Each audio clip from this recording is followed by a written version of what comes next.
Alright, sometimes you're going to have to do the reverse side. We're going to talk about, previous video you talked about how do you graph f prime from f. Now we're going to talk about how you graph f from f prime. And so the first thing you want to find is your x-intercepts. And so that's going to be where your derivative is equal to 0. Okay, and that's going to be, when your derivative is equal to 0, that means there's going to be a horizontal tangent line and a maximum or minimum. And so you want to look at those y values really close to that x-intercept. If y goes from positive to negative, then there's a maximum at that x value. If the y values go from negative to positive, then we're talking about a minimum. If y values don't even change, then there's a horizontal tangent, but there's no maximum or minimum. Next part is you want to find where f is increasing or decreasing. So all the positive y values for f prime, that means your function is increasing. So you want to find the x values where the derivative is above the x-axis. All your negative y values for f prime, that means your parent function is decreasing.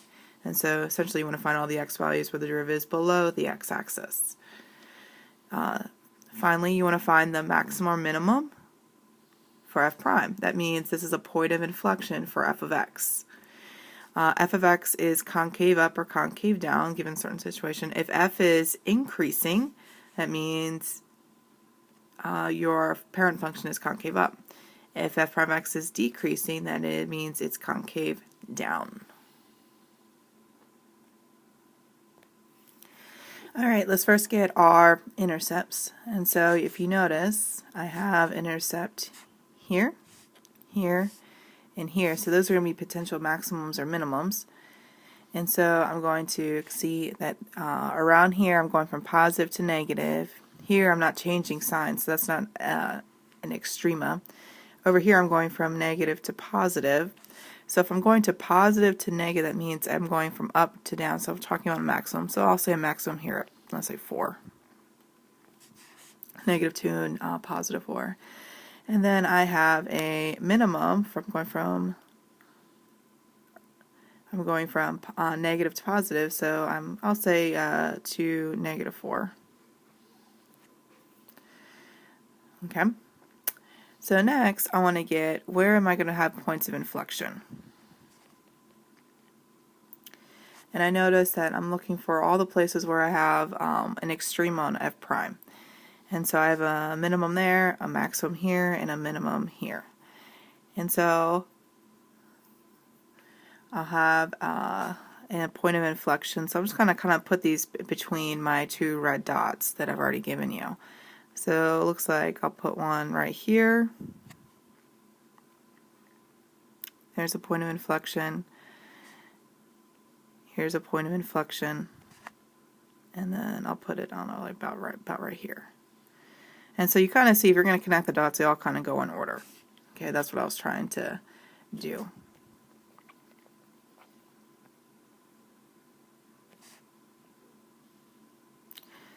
So right now, if you're going to connect your dots, it looks like you have a line. But so we kind of need to look to see what is the y values of f primes, because we want to know if it's increasing or decreasing.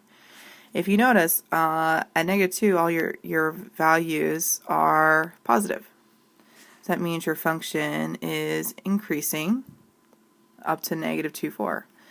After that, your y values for your derivative become negative, and they stay negative all the way through to positive to 2. So that means your function is just kind of going down, down, down, down, down, down, down to 2. And then finally you have positive y values, so it is, after that, finally increasing. Okay. So in blue, I created just a basic rough sketch. I'm actually going to go over it with a different color with the actual curvature. And so I'm going to I'll pick green. I'll make it bigger so you can see it better.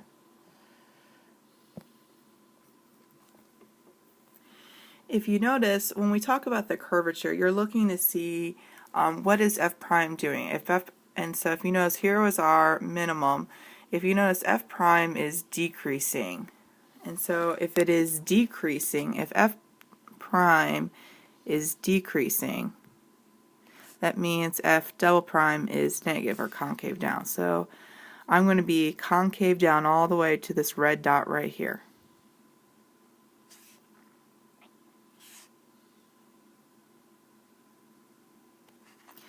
And then over here, f prime is increasing. That means f double prime is positive. So we're going to be concave up to the next red dot. And then here f prime again is decreasing. So that means f double prime is negative, so we're going to be concave down.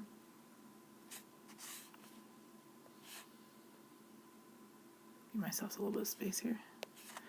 So now we're going to be concave down. And then after that, over here, from this point onward, it's my f prime is increasing. That means f double prime is positive, so we're going to be concave up through the rest of the way. And so if you look at the green, I'll erase some of this other extra notes so you can see it better.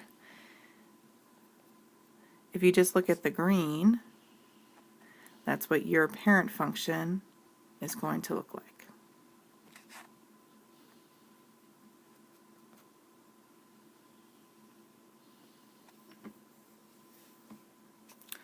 All right, let's come over to number 2. All right, I want to look for my first, my x-intercept, and I only have one. It's located, I don't know, 1.8. And if you notice, your function is negative and then positive. So if we're going from negative to positive, it means it's decreasing and increasing. So we're talking about a minimum. So I'll just put the minimum right here.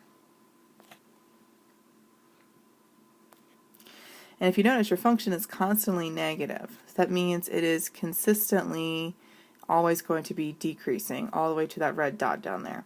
And then after that point, it's going to be, your derivative is positive, so it's strictly increasing. So let's get our points of inflection.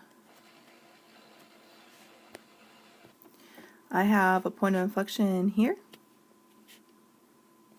and here, because that's where my f prime has a maximum or minimum.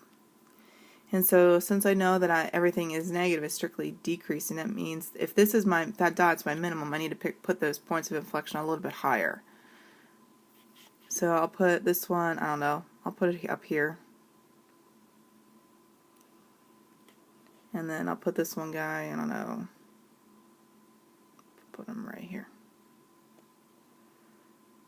Okay, again, this red dot down here, that's my minimum, and so he has to be the lowest. Alright, and so let's get do our sketch with our blue line. If you notice, f prime stays negative all the way through there. So that means it's always, if f prime is negative, that means my f is decreasing. So we're going to be decreasing, again, these are just a sketch. I'm decreasing, decreasing, decreasing all the way to this point. After that point, my f prime becomes positive. That means my function is increasing. And so here's just a rough sketch. Now we're going to add our curvature.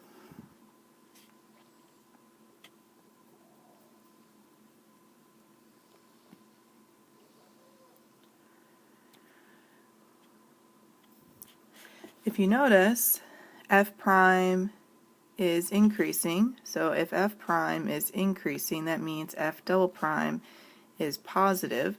So that means it's concave up to this red dot right here. It's concave up. Then f prime becomes decreasing. Well, if f prime is decreasing, that means f double prime is negative. So we're talking about concave down to this point right here. And that's probably too much of a curve.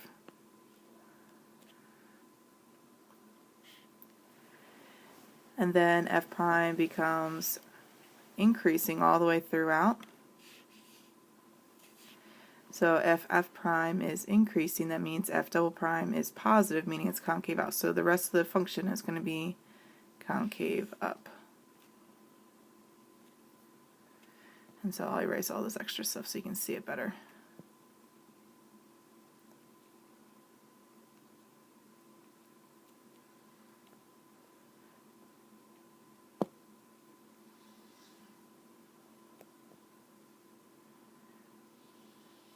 And so that's what your parent function is going to look like.